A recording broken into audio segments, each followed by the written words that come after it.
আসসালামু আলাইকুম গাইসরা, কেমন আছেন? আশা করি ভালো আছেন। সারাদিন ভিডিও দিই নাই, এখন ভিডিও দিতেছি।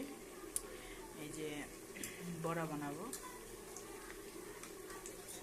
পেঁয়াজি, কেউ বলে পেঁয়াজি, কেউ বলে ডালের বড়া। টমেটো দিয়ে মাছ দিয়ে রান্না করি।